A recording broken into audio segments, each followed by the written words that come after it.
They sat me in the farthest corner of the hall, next to the kitchen doors where waiters rushed by like I didn't exist. No plate, no glass, no name tag, just a shaky metal chair scraping the floor every time someone brushed past. I watched everyone toast the bride and groom under the chandelier's golden light while my seat was cast in shadows, the music barely reaching me. I looked around, thinking it was a mistake. Maybe the planner messed up. Maybe they forgot I was on the list. But then I saw her, my wife, Lindsay, laughing with her sister at the main table, clinking glasses, smiling for the camera like the perfect woman she pretended to be. I caught her eye, raised my hand slightly. She barely tilted her head before walking over like it was a chore. "Hey," I whispered. "What's going on with my seat? I don't even have a plate." She leaned close, her voice colder than the champagne. "Your place is outside," she said. "You don't belong here." My jaw locked. I almost asked what the hell she meant, but the smirk in her eyes said it all. She wasn't embarrassed. She was entertained. This wasn't a mistake. This was a message. I looked around again and realized something else. Everyone was in on it. Her family, her brother. Even the damn photographer kept skipping past me like I was invisible. I sat there for 10 minutes. Just 10. Long enough to replay every moment I had supported this family. Every time I helped her brother out of debt. Every time I paid for their emergencies. Every time I showed up. And then I remembered what I was holding. The wedding gift. A sealed envelope with a $200,000 check inside. Money I'd been saving for a side investment. I was going to surprise them. Set them up right. Give her brother the kind of start I wish someone had given me. I stood up. No one noticed at first, until I walked straight to the center of the dance floor. Right in front of the couple. Her brother, Jake, went wide-eyed. Lindsay looked annoyed. I pulled the envelope from my jacket. "Just wanted to give you this," I said loudly, holding it up. 200,000. Wedding gift. I thought family deserved something special. The room fell quiet. Jake reached out for it, but I held it back, just for a second. "Your sister told me I didn't belong here," I said, letting the words cut. "So I guess I'll take this gift, and my respect, and leave you all to enjoy yourselves." And I turned. The silence behind me cracked instantly. Chairs scraped, shoes hit the floor. I heard her voice first. "Wait, Jason, hold on, let's talk." But I was already halfway out. Then Jake. "Come on, man, don't be like this, it's just a mistake." A mistake? My wife, who I've built a life with, who I trusted, humiliated me in front of her entire family, told me I wasn't worthy, and now they wanted me to believe it was some mistake? I didn't stop walking. They followed me out the front doors. Jake's bride was crying. Lindsay kept trying to pull at my arm, fake tears finally making an appearance now that her inheritance was walking away. But I didn't say another word. I got in my car and drove off, heart pounding.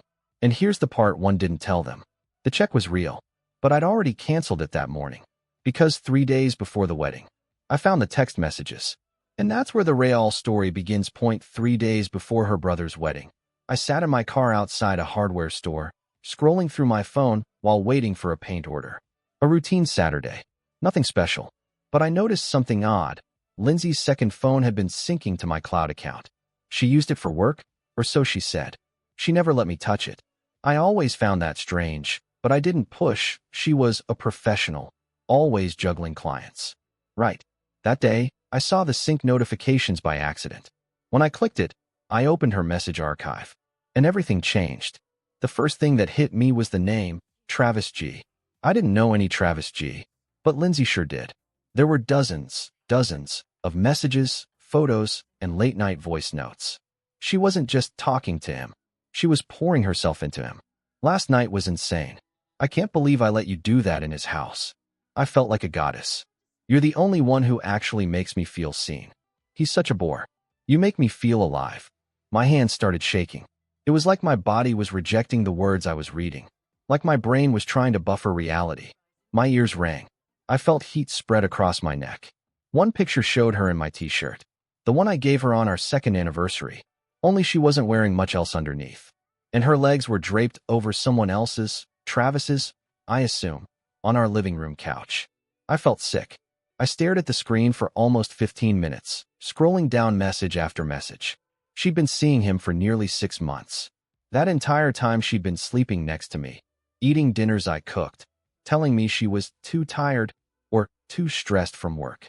It was never stress. It was Travis. And the worst part? I remembered the exact night she sent that goddess message. It was the night I cleaned the house top to bottom, because she said she was working late and would be exhausted when she got home. She came home glowing. And now I knew why. I didn't scream. I didn't throw the phone. I didn't crash the car into a wall like some movie idiot. I drove home. I made dinner. I set the table like always.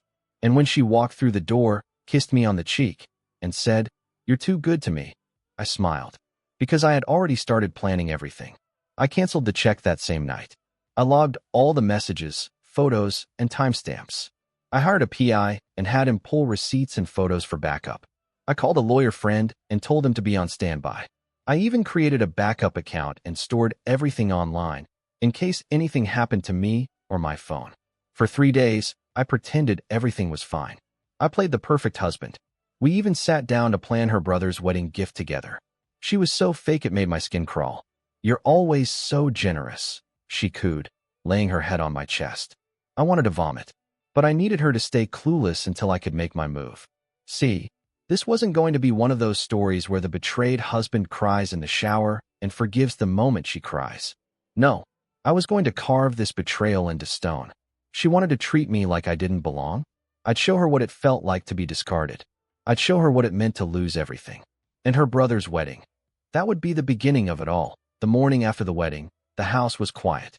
Too quiet. Lindsay was still asleep when I woke up. She always slept in after events. I brewed a pot of coffee, stood by the window, and watched the driveway. The silence wasn't peaceful. It was the kind of silence you feel just before something breaks. When she finally walked downstairs, her face was a mask of fake innocence. She wore one of my old shirts like it was cute, like she hadn't ripped out my heart one betrayal at a time. She didn't say sorry for what happened at the wedding. She didn't ask how I felt. Instead, she went straight for the fridge and asked, "So what's the plan for today?" Like nothing happened. I didn't answer. I just looked at her. She turned around slowly. "What?" "Nothing," I said flatly.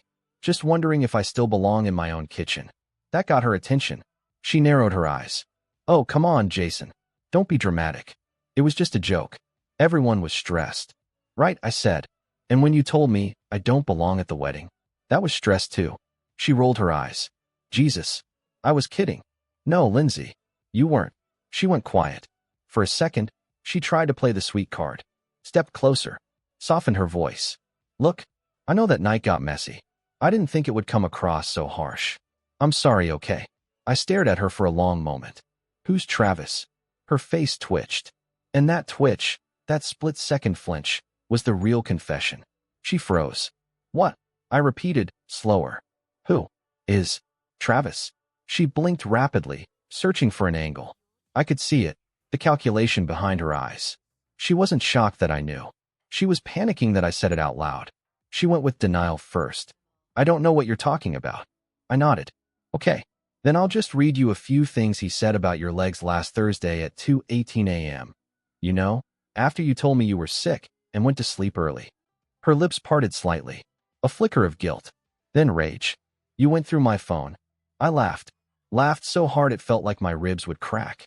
"That's what you're mad about? I caught you cheating, and your biggest concern is how I found out." "Don't twist this, Jason," she snapped. "You invaded my privacy. And anyway, it's not like I was getting anything from you." There it was. The venom. The justification. Like her betrayal was my fault. "Really?" I said. "You mean loyalty, a mortgage, business class flights, and the $1,200 you spent on skincare last month wasn't enough?" She sneered. "You think money replaces passion? You're boring, Jason. You're just safe." "I was safe," I said, stepping closer. "You mean I didn't lie to you, didn't sleep with strangers in our home, and didn't tell my husband he didn't belong at a family event while secretly running around with a guy who wears mirrored sunglasses indoors?" She flinched again. I was getting to her. "You're disgusting," she whispered. "No," I said, cold and clear. "You're disgusting, and I'm done pretending otherwise." She stormed upstairs. I didn't follow. Let her stew. Let her panic. Let her wonder how much I knew. The answer? Everything. And she'd soon learn. I wasn't finished yet. She stayed locked upstairs most of the day. I didn't care. I didn't go after her, didn't knock, didn't text. Instead, I opened my laptop and reviewed the files I had saved, screenshots of messages, photos, call logs, GPS pings from her client meetings. Every lie she told me, I had proof. It wasn't revenge I was after. Not yet. It was something colder. I wanted her to know she lost control. Around 4 p.m., I heard her walking downstairs. Heels this time, not the cozy slippers she usually wore. I glanced over the laptop and saw her dressed in full makeup, hair curled, tight black dress, the one she wore when she wanted to feel worshipped. "You're going out?" I asked. She didn't even look ashamed. "Yeah, I need air." "To Travis?" She smiled. That slow, smug smile that said she still thought she had power. "I don't owe you my schedule anymore," she said, picking up her purse. "Not after how you embarrassed me at the wedding." I blinked. "You were embarrassed?" "Oh, please," she snapped, spinning to face me. "You had to make that whole moment about you. You couldn't just let Jake have his day, could you? You always need to be the hero, the savior." Interesting choice of words, Lindsay. Because last time I checked, I wasn't the one sneaking around with a guy who wears fake Rolexes and calls himself Taraf. That one hit. She went red for a moment, then recovered with a scoff. "At least he makes me feel wanted. Desired. Unlike you." I stood up. Calm. Too calm. "You know what, Lindsay? Go. Go feel desired. Go let him worship you while you burn every bridge you've ever had. Just remember, when he leaves, and he will, you'll come crawling back. And when you do, there won't be a door to knock on." She laughed. "You're all talk." I stepped closer, lowered my voice. "You don't know me at all, do you?" She didn't reply. She left, slamming the door like it meant something. I didn't chase. I poured a drink instead, sat back on the couch, pulled up the email I had drafted the night before, the one titled, "To Everyone Who Thinks She's an Angel." The recipient list, her parents, her brother, her best friend Maddie, our couple's counselor, and, just for poetic flair, her old church group. Attached, a Google Drive folder. Content, her full affair history. Photos, messages, calendar entries. Even audio files, like the one where she told Travis, "Jason's clueless. I could cheat in his office and he wouldn't notice." I stared at the send button. I didn't press it. Not yet. See, Lindsay didn't need to be ruined in public. Not until she deserved to be ruined in private first. The real game wasn't the drama. It was the silence. Let her think I was sulking. Let her think she had won. Let her parade her ego around while I prepared the real blow. Because tonight, she was stepping into her lover's arms. And tomorrow morning, she'd wake up to find everything she knew, her finances, her access, her comforts, vanished. And she'd know exactly who did it. The moment the front door shut behind her, I moved. Everything had been prepped. All I had to do now was execute. I logged into our joint bank account. She thought we shared everything equally. She didn't know I had opened a private one 6 months ago, after she made a shady comment during a wine night about redistributing assets. That was the first seed of doubt. The first time I thought, maybe I should protect myself. I'm glad I did. Click. Transfer. Half of our joint savings, my savings, gone into the private account. Legally protected. Untouchable. Next, the car. The Range Rover she paraded around in was in my name. Always had been. I disabled the key fob remotely, activated the GPS tracker I had installed months ago when I noticed she kept lying about going to Pilates. She'd walk out in yoga pants and come back smelling like someone else's cologne. Tonight, she'd find out the hard way that her little status ride now beeped access denied. Then I accessed the smart home settings, changed the master code, deactivated her fingerprint access, rerouted all security alerts to my new phone. She wouldn't be getting back in this house. Not without going through me. And finally, the ring. I went to the bedroom, opened the drawer where I'd kept the velvet box since the day I proposed. Inside was the diamond ring I gave her under a New York sunset, down on one knee like a fool, believing every promise she made with trembling lips. I took it out, set it on the kitchen table. Next to it, I placed a printed photo, her and Travis in my car, his hand halfway up her thigh, her laughing like she hadn't just told me she was too tired for intimacy 2 hours before. Below the photo, I wrote 2 words. "He can have you." Then I packed my bag. Just one. Nothing heavy. I wasn't running. I was just done pretending. As I zipped it up, her tablet lit up on the kitchen counter. Notifications started pouring in. Text from Travis. "Idiot forgot to turn off sync." I glanced down. TRAV. Can't wait to see you tonight, babe. Still thinking about last weekend. TRAV. You bringing that wine again? The one you stole from your hubby's stash LOL. TRAV. You told him yet? I nearly laughed out loud. No, Travis. She hadn't. And now she wouldn't get the chance. I picked up the tablet, hit record on a voice message, and calmly said, Hey Travis, just wanted to thank you. You didn't steal my wife. You rescued me from her. I owe you one. Hope she treats you better than she treated me. Spoiler alert, she won't. I pressed send. Then I walked out. Not with rage. Not with tears. Just peace.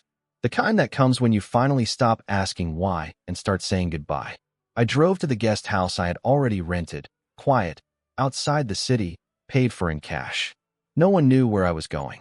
And as I parked the car and stepped into my temporary freedom, I smiled. Because tomorrow morning, she'd come home expecting the house to be hers, the life to be hers, the power to be hers. And instead, she'd find only silence, rejection, and the truth that at exactly 9:14 a.m., my phone buzzed. Lindsay, 32 missed calls. New voicemail. I didn't listen right away. I sat on the porch of the guest house, sipping coffee while a breeze stirred the pines. The air here didn't reek of lies and lavender perfume. It was clean, untouched. Mine. The guest house wasn't fancy, just 2 rooms, plain white walls, no fancy sound system like our main place had. But it was silent, and that silence was worth more than the house I left behind. When the phone buzzed again, this time a voicemail from her mother, I finally swiped open Lindsay's first message. Jason, what the hell is going on? My car won't start. The locks don't work. The alarm is blaring. I tried calling the bank. Why is the account empty? Are you seriously pulling this crap after one fight? Are you trying to embarrass me? You better call me back right now. Click. No apology. No regret. Just panic and entitlement. I played the second. Okay, this isn't funny. I can't get into the house. The keypad says denied. What the hell did you do? If this is your way of making a point, you've made it. Now fix it. I have things to do. People to see. Travis is on his way. That last part, Travis is on his way, made me grin. She really had no clue. The third voicemail? That one was different. Jason, please, just tell me what's happening. I woke up and everything's wrong. My mom said she got some email. I don't know what you sent, but she won't talk to me. Jake won't answer. Maddie blocked me. What did you do? Please, just talk to me. Oh, so she opened the folder. I never hit send on that email the night she left. I did it first thing this morning, scheduled for 7 a.m. sharp. A clean digital strike. No theatrics. Just a link and a message. This is who she is. Do what you want with the truth. It didn't just show Lindsay's affair. It laid bare all the things she'd whispered about her family behind their backs, the fake friendships, the money she skimmed from her dad's business account to fund self-care weekends with Travis, the private messages mocking her brother's fiancé, the lies she told to get people fired. I didn't fabricate a word. I just revealed her unedited. By 10:30 a.m., she was no longer invited to her cousin's baby shower. Her boss sent her a "let's talk" message, and her church group suspended her community access. But the best part? I was nowhere near it. I didn't gloat. I didn't argue. I just vanished.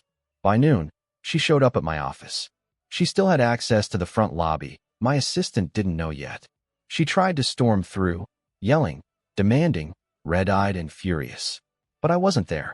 I had already told HR to revoke her building access and forward any communication attempts to a third-party lawyer.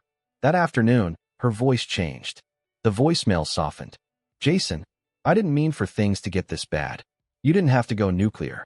We can talk. I still love you. Sure.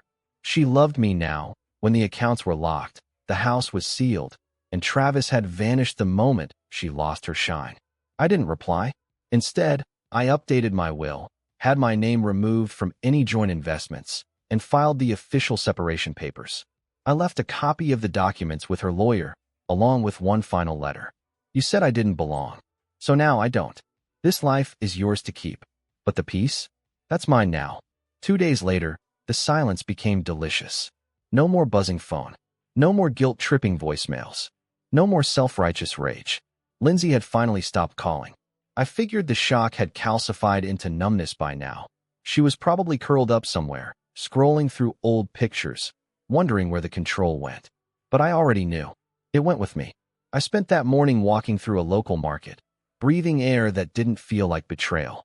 I smiled at strangers, ate a sandwich on a bench, and for the first time in years, I didn't feel like I was performing for someone else's expectations. I didn't realize how much of myself I'd buried in that marriage until I was finally out of it. That evening, I checked the burner email I'd set up, just in case she tried to reach me in writing. And there it was, a message with the subject line, "You win. I give up."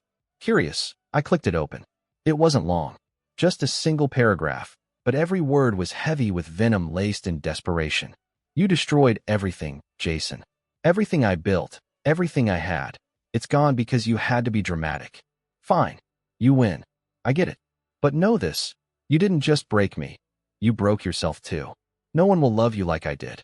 Travis is gone. My job's hanging by a thread. My friends won't even talk to me. And for what? A few texts? Some dumb affair that meant nothing? You could have forgiven me. But now I have nothing. I hope you're proud." I read it 3 times. Then I hit delete. It's wild how people like her always think they're the victims. That their betrayal was a stumble, a dumb mistake, something to sweep under the rug if they just cry enough. She still didn't understand that it wasn't about the affair, it was about the intent. The rotting, hollow disrespect she poured into me over months, maybe years. And now she wanted pity? Let Travis take care of her. Oh wait, he was already gone. Classic. 2 hours later, my lawyer texted. She signed. "Divorce is proceeding uncontested." That told me everything I needed to know. She'd finally realized there was no fight left to win. No cards to play. No backup plans. And just like that, the empire of lies she built on smug smiles and manipulation came crashing down with a single signature. I leaned back, watching the sunset bleed across the horizon, and thought about everything she lost. Her reputation, her comfort, her fake love story. And then I thought about everything I gained. Clarity, freedom, and the power of choosing peace over chaos. I didn't throw tantrums. I didn't scream in public. I didn't stoop to her level. I just walked away, with the truth in one hand, and my dignity in the other. That night, I opened a bottle of wine I'd been saving, sat under the stars, and toasted not to revenge, not to escape, but to rebirth. Because sometimes, the best kind of revenge is surviving beautifully. 2 weeks passed before I saw her again. I didn't plan for it.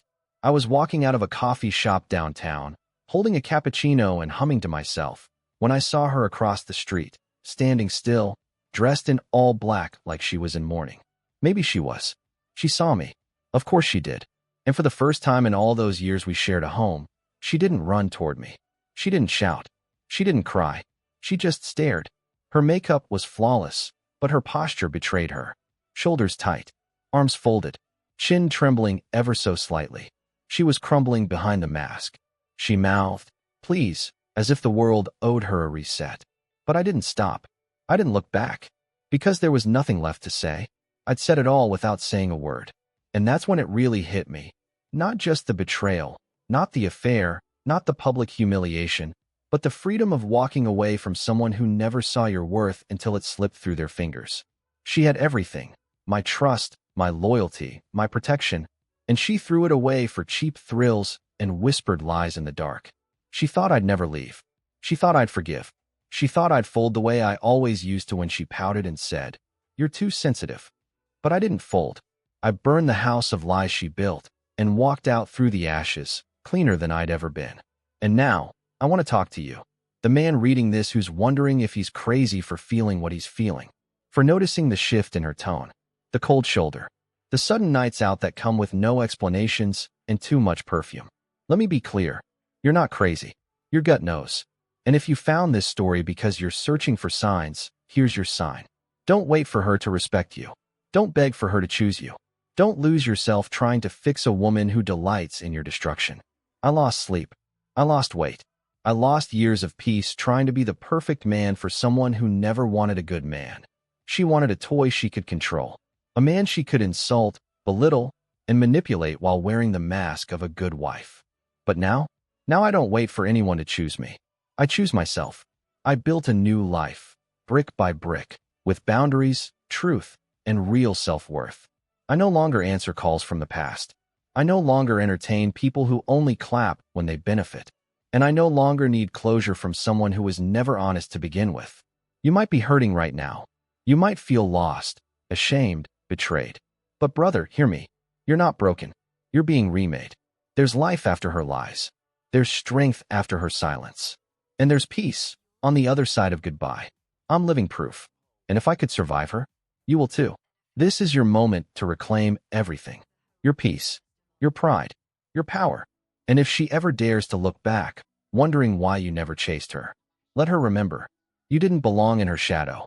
You were meant for the light.